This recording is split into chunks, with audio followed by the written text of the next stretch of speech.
제가 발표할 내용이 남산을 어떤 식으로 형상화, 그러니까 이미지화 했는가 하는 내용입니다.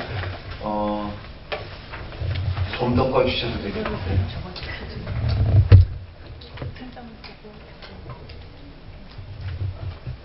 네.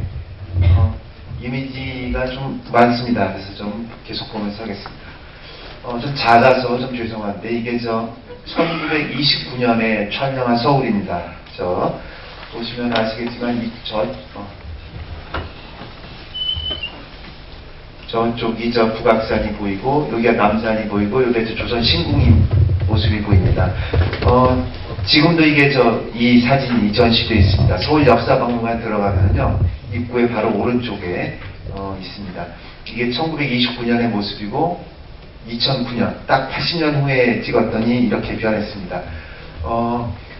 이 사진을 찍은 위치가 궁금합니다. 아마 서울을 많이 다니시거나, 관심이 있으신 분들은 알겠지만, 대략 여기가 어디냐면, 서울, 서대문 안산 근처에 경기대학 근처에서, 그 뒷산에서 이렇게 동쪽을 바라보면 이렇게 보입니다.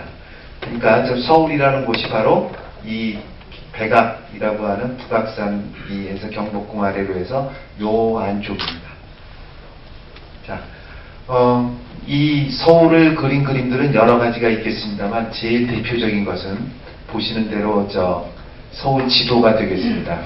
이게 지금 서울역사박물관에 소장되어 있는데 가장 큰 지도입니다. 세로가 거의 한 2m가 되고요. 가로가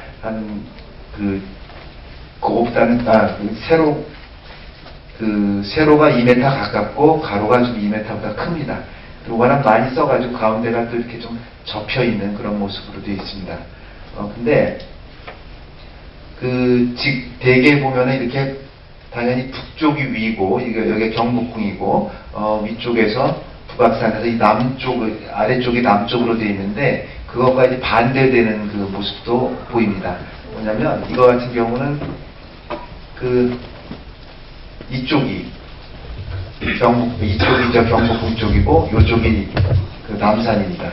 이건 이제 규장각에 되어 있는데, 이건 어람도라 그래가지고, 왕의 입장에서, 왕은 북쪽에서 남쪽을 내려다 보니까, 왕의 입장에서 보면은, 앞쪽이 청계천이고, 저 뒤쪽이 남산, 이렇게 보이는, 그런 모습을 볼 수가 있습니다.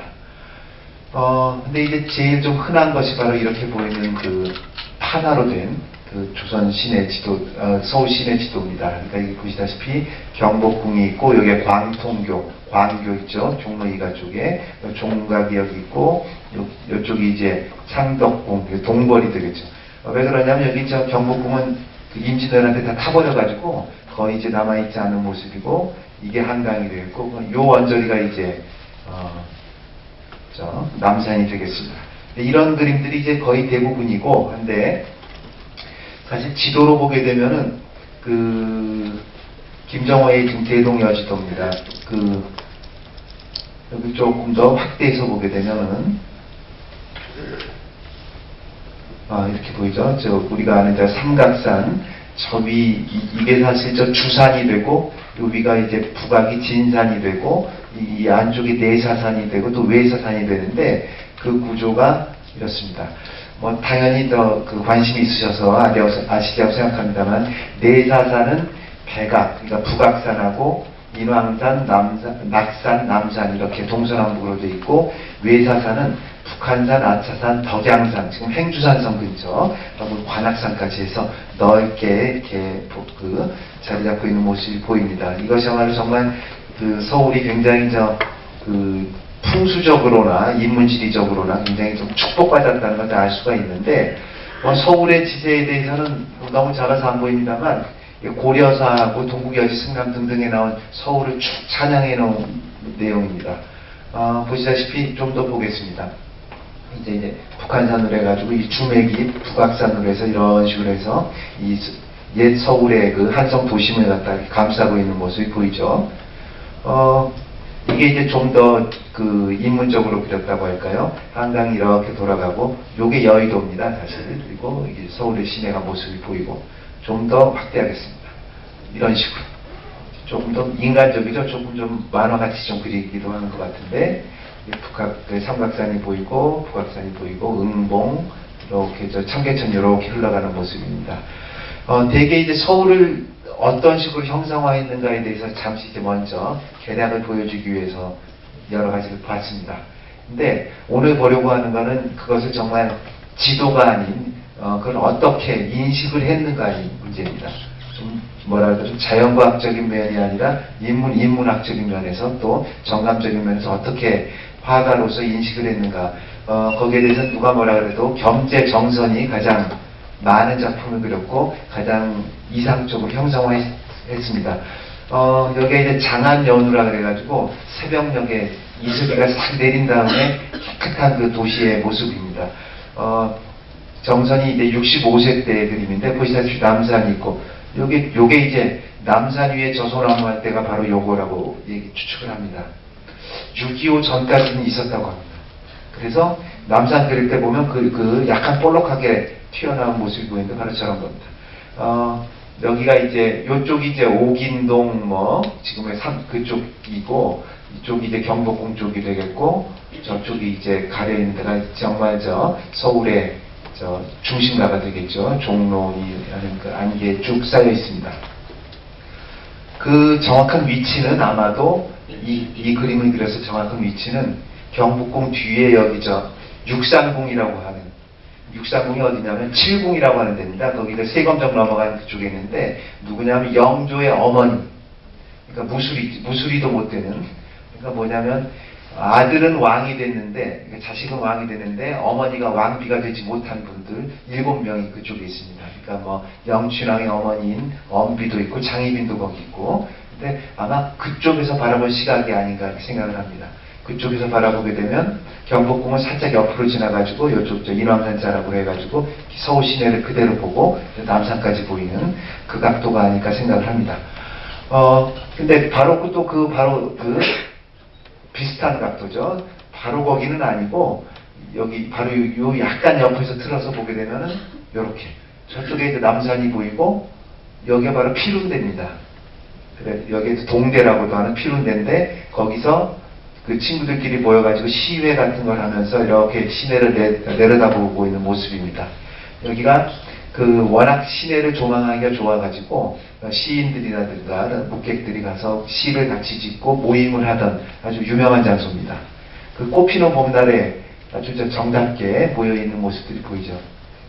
그러니까 겸재정선은 그러니까 조금 전에 봤던 그 장안연우에서처럼 굉장히 회화적으로도 그리고 이렇게 다소 조금 자기 모임을 또 강조하는 그런 모습으로도 그리고 자유자재로 여러 모습으로 보입니다. 이런 식으로 같은 거의 비슷한 각도지만 약간은 다르죠. 근데 약간 이제 오른쪽으로 와 있는 게 느껴지죠. 비슷하지만 그 표현 방식을 달리한 것이 느껴집니다. 그런가 하면 또 이런 것도 있어요. 이건 어디냐면은 아마 여기서 이 장안연우는 바로 경복궁 뒤쪽이라 그러면 아까 봤던 동대상수는 약간 옆이고 완전히 약간 좀 더 왼쪽으로 간 이춘재라고 자기 이제 친구입니다. 친구가 별장을 짓고 해서 거기 가서 이제 그림을 그렸습니다. 이 별장이죠. 이 별장을 중심으로 해서 저기 남산이 보이고 하는데 여기가 이제 경복궁이었다고 해서 경복이라고 써놨습니다. 아마 경복궁이 제대로 있었다면은 정말 장대한 모습으로 장엄한 모습으로 있었을 텐데 이렇게 나무가 자라고 막 그런 모습이 보입니다. 20세기 초반까지 경복궁에서 호랑이도 나왔다는 얘기 있을 정도로 황폐해 있었습니다. 그리고 저는 회화사 전공자로서 잠시 말씀드리자면 여기서 이렇게 누가 앉아서 보고 있죠. 이 사람이 이춘재가 될 수도 있고 여러분이 될 수도 있는 겁니다.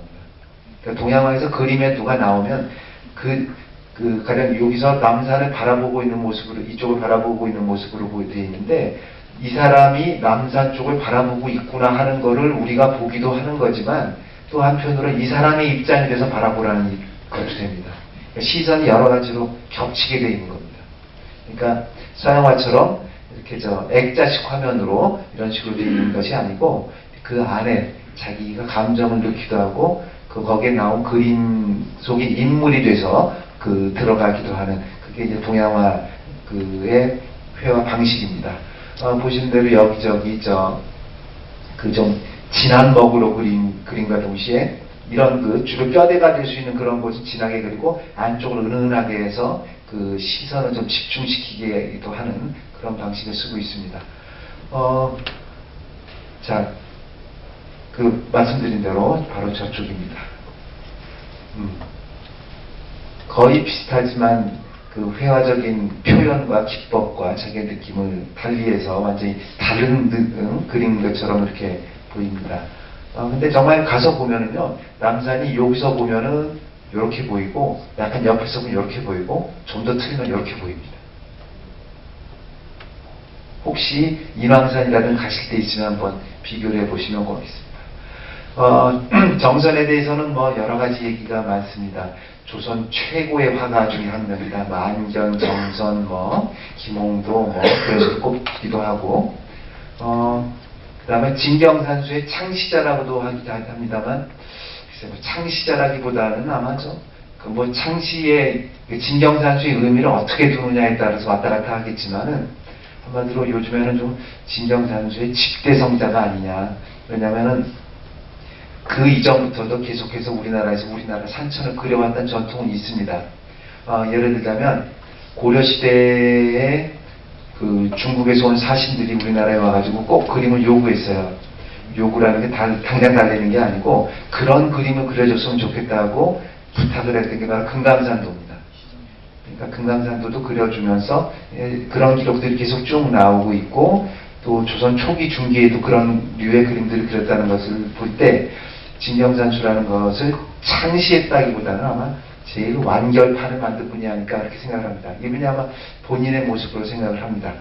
그리고 여기 46살 때 경상도 하양, 그러니까 지금의 경산입니다. 대구 옆에 경산 현감 지냈고, 청하 현감, 지금의 포항 쪽이고, 그 양천 현령, 지금 양천구 현령은 지냈습니다.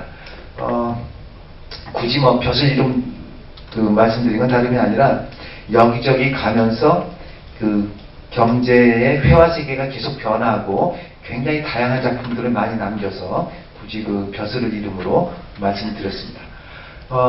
근데 경제정서는 아까도 말씀드렸다시피 이제 보시는 대로 진경산수라고 해서 우리의 산천은 우리식으로 그리는 그런 방식으로 유명한 분이죠.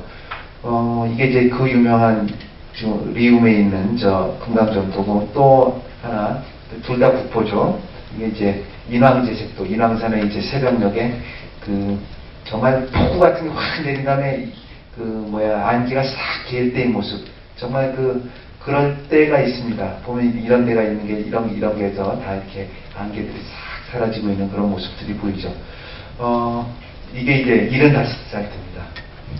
요즘도 75이면 다들 꼬부랑 할아버지인데, 거의 그 당시 75이면 거의 상상하기 힘든 나이입니다.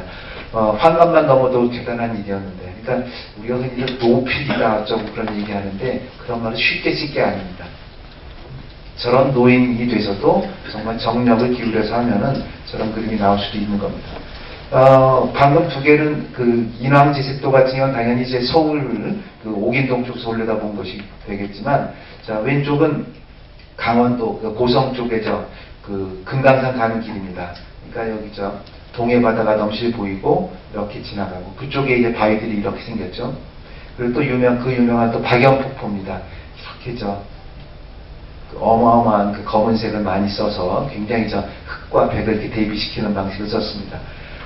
사실 이런 그림은 우리나라 한지니까 가능합니다. 한지가 좋다는 얘기가 아닙니다. 그림의 표현이요, 그 종이의 재료에 따라서 많이 달라지는 겁니다.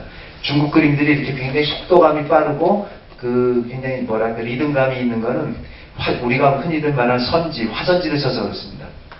빨리빨리 번지기 때문에 붓이 굉장히 속도가 있게 나가야 돼요. 우리는 한지는 몇 번이고 색을 더 칠해도 괜찮을 정도로 질기고 강합니다. 그러니까 이렇게 적재함 할 때 쓴 적입니다. 먹을 더하고 해도 이렇게 가능한 것이죠. 한마디로 겸재정서는 서울시 주변도 많이 그렸고, 자기가 갔던 하양이나 청하나 그런 것도 많이 그렸고, 특히 금강산도 많이 그렸고, 또 이렇게 개성 같은 데도 유람 가면서 많이 그렸습니다. 그런 이유는 정선이 워낙 그림을 또 잘 그렸지만은 특히 왕가에서 굉장히 좋아했어요. 그 당시에 또 이제 최고의 명문가는 안동 김씨들이 또 좋아했고, 그래서 옛날 그림은 사실 와유라고 한다고 합니다. 텔레비도 없었고 뭐 영화도 없었을 때니까 그런 그림들을 그려가지고 오게 하면은 그걸로 보는 거예요. 드러누울와 그 노을유자 드러넣어가지고 화보처럼 보면서 즐기는 겁니다. 그렇기 때문에 그런 좋은 데를 많이 가서 작품을 생산할 수가 있었던 겁니다. 방금 말씀드렸던 그 안동 김씨의 그는 200년 세도 또는 뭐 60년 정권 뭐 흔히 그런 얘기를 하는데, 바로 거기가 된 곳이 여기입니다. 그 청풍계가 안동 김씨들이 그 세거지인데, 자, 동양화에서 이렇게 세로로 된 그림들이 있으면은 꼭 그 경치하고 이렇게 세로로만 된 게 아니라 이게 앞쪽이고 뒤로 갈수록 이렇게 펼쳐지는 그런 그 거리감으로 생각을 하시면 됩니다. 이게 이제 54세대 그림, 오른쪽은 고대박물관에 있는 건 54세대고 이거는 이제 64세대 그림입니다. 이게 어디냐면은 바로 안동 김씨가 이렇게 그 정권을 잡을 수 있었던 이유 중에 하나는 안동 김씨, 우리가 가노라 삼각사나 하는 그 김상헌의 형님이 김상용인데, 그 당시 그 병자호란 때 강화도에서 화약을 안고 순절을 했어요. 대폭발이 일어났는데, 그래서 그 이후로 그러니까 김상용, 김상헌의 힘으로 인해서 굉장히 그 정권의 그 세도의 그 어떤 이념적 정당성을 얻게 된 겁니다. 지금 우리가 보는 여기 이제 경복고등학교, 이쪽이 이제 어디야? 경복궁이 되겠죠? 경복고등학교, 경기상고, 청운동 있는 데인데, 다시 조금 보면은, 사실 지금의 경복고등학교가 겸지정선의 출생지입니다. 그리고 조금 있으면 나와요. 인공유교라고. 바로 여기 지도를 보겠습니다. 자, 위에서 보면 이렇게 생겼어요. 여기 경복고등학교, 여기가 경복궁이고, 여기 이제 청와대니까 이렇게 된 식으로 돼 있죠. 경복고등학교에서 태어났고, 여기 현대아파트, 여기 이제 정주영 씨 등등, 옛날 재벌들이 여기 이쪽에 살고 있죠. 바로 여기 유진인재개발원이라고 있습니다. 여기가 아마 청풍계로 생각을 합니다. 유진건설 거기서 하고, 그리고 요 앞에 통인시장 있고 한데, 국민은행 있죠. 요 원저리, 군인아파트 있고 했던데, 요 원저리가 바로 인곡이라는 곳입니다. 그러니까 정선은 여기서 태어나가지고, 주로 여기서 살다가 특히 환갑 넘어서는 여기서 살았어요. 죽을 때까지. 지도를 보겠습니다. 여기죠. 넘어가겠습니다. 여기가 이제 지금에 가보면 있는 유진인력개발원이고, 여기가 거기 국민은행, 그 옥인동 효자동 국민은행, 바로 요 원저리요. 바로 뒤가 경제의 집이 있었던, 그 만년에 살았던 집이 있는 데고, 바로 여기가 이제 세검정 가는 그 길입니다. 근데 바로 여기가 이제 겸지정선이 살았을 때, 환갑 넘어서 아마 대략 돌아갈 때까지 여기서 살았을 거로 생각을 합니다. 아까 말씀드렸던 대로 그 그림 속에 사람이 나오면 바로 되게 이럴 경우는 자기 자신을 많이 넣고 그렇습니다. 이게 아마 겸지의 자기의 모습이라고 생각을 합니다. 마당에는 버드나무가 있고, 뭐 여러 그 나무들이 있는데, 우리나라 정원들이 되게 저렇습니다. 되게 일본식 정원처럼 깔끔하지 않고 대강 놔두는데, 여기 등나무가 이런 식으로 올라가 있는, 진짜 아무렇게나 놔둔 듯한, 그게 정말 자연스럽고 우리에게는 참 걸맞는 그런 모습인데, 그런 아주 편안한 그런 그 모습을 보입니다. 인곡이라는 건 어디냐면, 왜 그쪽에 옥인동이라 그러냐면, 옥류동하고 인왕곡하고 그걸 두 개를 붙여서 옥류, 인왕곡 붙여가지고 옥인동이 된 겁니다. 바로 여기가 인왕곡에 살 때, 옛날 사람들은 다들 자기 집에다가 이름을 하나씩 붙였습니다. 요즘에는 아파트에 살지만 무슨 정사, 무슨 택, 뭐 하는 식으로. 근데 자기의 집이 인곡, 자기의 집의 이름이 되겠습니다, 이게. 자, 이제 청풍계라든가, 이 인왕산이라든가 그런 데도 많이 그렸고, 보시는 대로 이제 세검정입니다. 세검정은 왜 지었는지에 대해서는 여러 가지가 이유가 있습니다. 되게 이제 인조반정 때 그쪽 가서 칼을 씻고 광해군을 갖다 토벌하러 갔다 뭐 그런 얘기도 있고, 그게 아니고 그 이전부터 뭐 연산군이 여기서 놀려고 그랬다 그런 얘기도 하고 그러는데, 보시는 대로 이게 그 세검정이고, 지금 가보면 뭐 이렇게 생겼습니다. 바로 지금 아주 굉장히 초라해진 모습으로 되어 있는데, 방금 봤던 이게 별 부채에 그려진 그림이고 합니다만은, 그 1941년에 불이 나가지고 다 없어져 버렸어요. 근데 이제 그걸 복원할 때 제일 큰 근거가 된 게 바로 이 그림이 되겠습니다.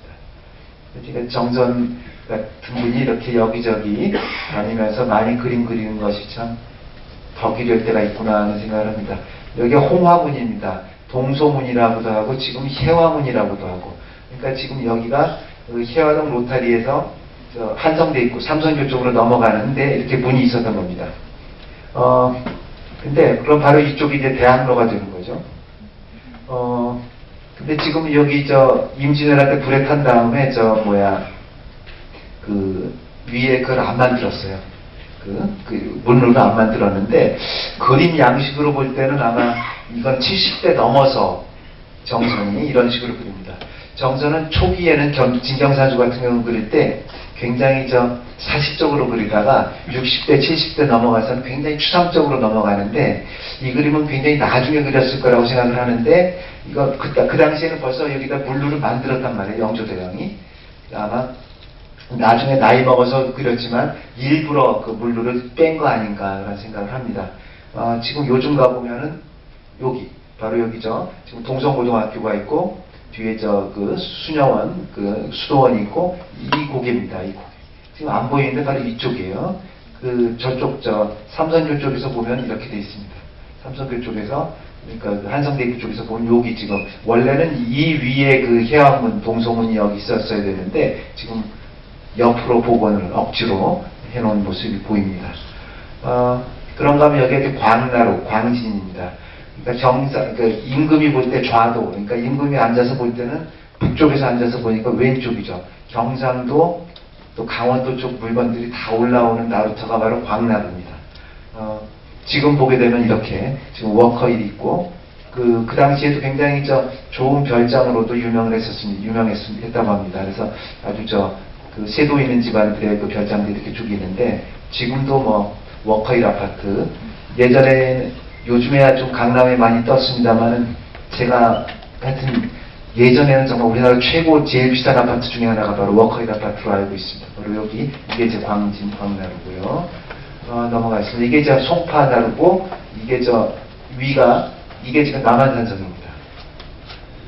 근데 지금 송파나루는 어디냐면 바로 여기입니다. 지금 그 롯데월드 젊은 학생들 잘 아시겠죠? 매직 아일랜드 있고 가는 바로 여기가 원래 송파나루입니다.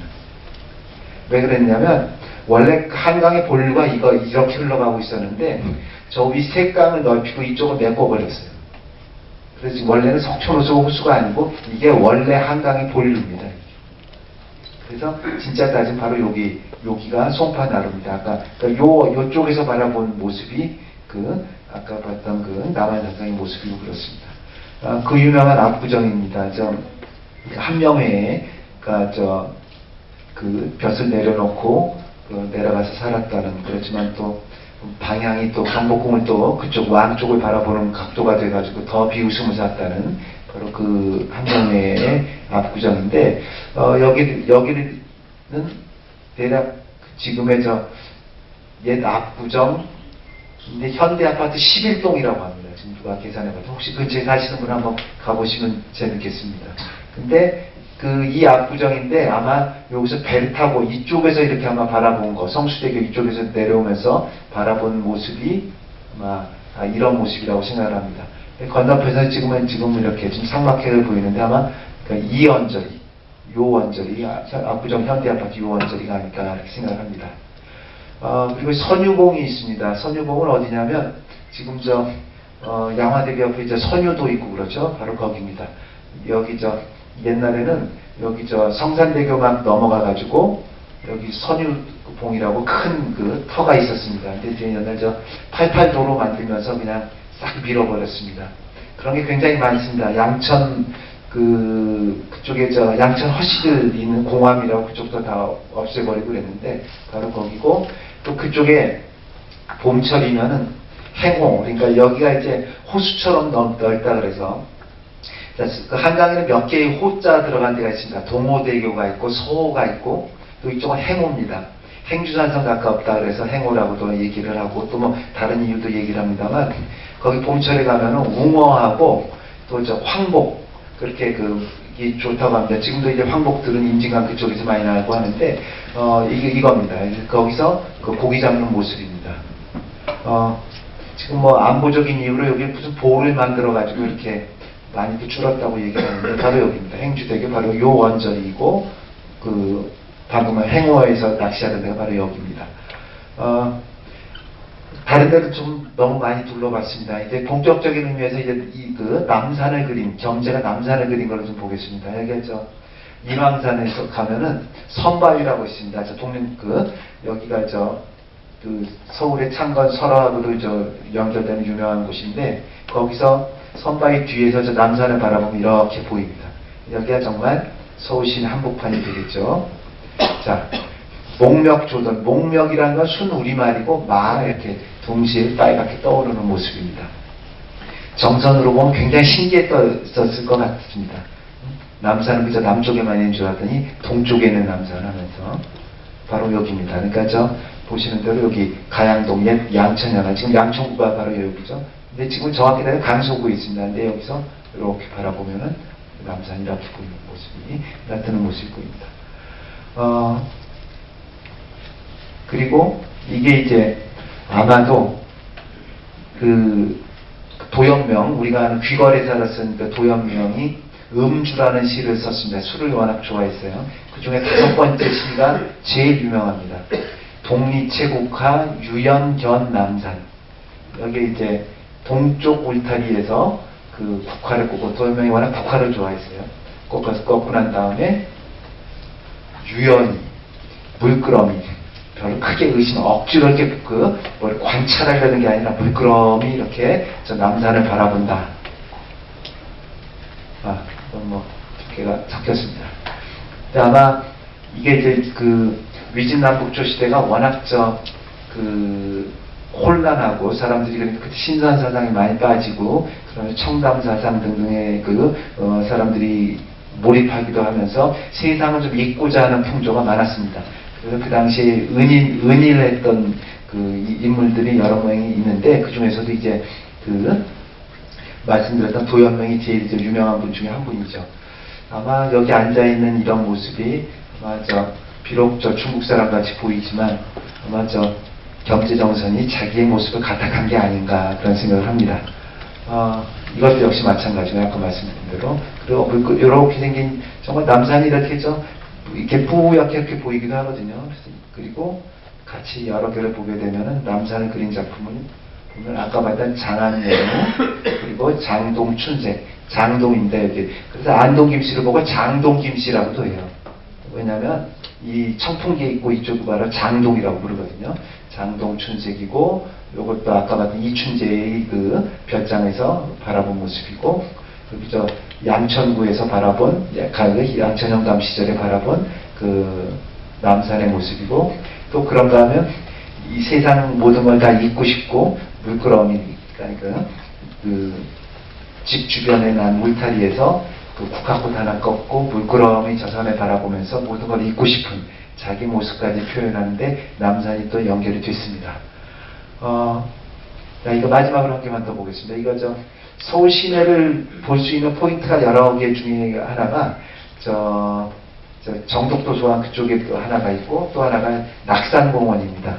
저쪽 대학로 옆에 그쪽 낙산공원인데, 그쪽 올라가서 보면 이렇게 저쪽 인왕산 하면서 저쪽 북악산까지 해가지고 저쪽 남산까지 딱 보이는 포인트가 있습니다. 그쪽에서 사진 연결해서 쭉 찍어봤습니다. 네, 경청해 주셔서 고맙습니다. 정선의 회화적 이미지에 대해서 한번 살펴봤습니다. 고맙습니다. 네, 교수님 감사합니다. 그게 다른 데서 미처 보지 못했던 귀한 그림들을 화면상으로 정말 잘 봤습니다. 남산이 다시 보입니다. 자.